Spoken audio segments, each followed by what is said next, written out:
बिस्मिल्लाहिर्रहमानिर्रहीम अस्सलाम वालेकुम रहमतुल्लाहि व बरकातहू। की हाल मेरा तमाम सजना ते बेलियां दौर सुनो सेहतां ते बीतां ठीक न तुहाड़ियां कैसे शौक जा रहे हैं। मैं सरवर शहजाद ते तुसीं मेरा चैनल वेख रहे सरवर व्लॉग असील।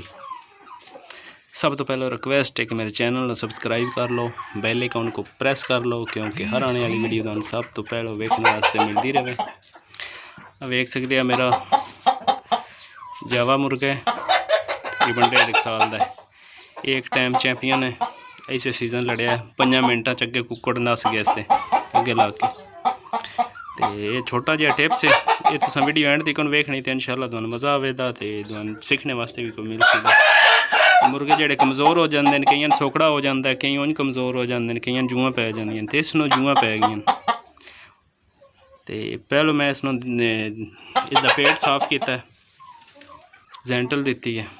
उस तो बाद हुण मैं इसनूं वेखियां ते जुआं बिल्कुल छोटियां छोटियां चिट्टियां सफेद जुआं न, उन्हें कमज़ोर कर छड्डिया। तो हुण मैं टुपैक्स पाउडर वो लाया, आ वेख सकते हो। ये कीड़ियां शीड़ियां वास्ते ना जबरदस्त आंदा, कीड़े मकोड़े चिपकलियां सारियां इन्हां नाल जेड़ा नहीं मरदियां। ते वेखो हुण कैमरा नहीं विखा रहा, बिल्कुल बरीक जुआं न ते डाहनियां पईयां। टुपैक्स पाउडर लाया इसनूं ते अलहमदुलिल्लाह बिल्कुल देख लो फ्रैश है। तकरीबन हफ्ता हो गया, कोई शै जेड़ा नहीं खाधी पीती नहीं, थोड़े थोड़े जेड़ा पेट भर के खाना इस नहीं खाता, थोड़ा थोड़ा खाना खाता है। तो उम्मीद की जाती हुण जुआं इसदियां मरदियां पईयां, छोटियां छोटियां जुआं न। तो इस तो बाद फ्रैश हो जाए सीधा मैं दुआन कैमरा जो मेरा मोबाइल विखा सकता है जूं तो दुआन विखाने हैं।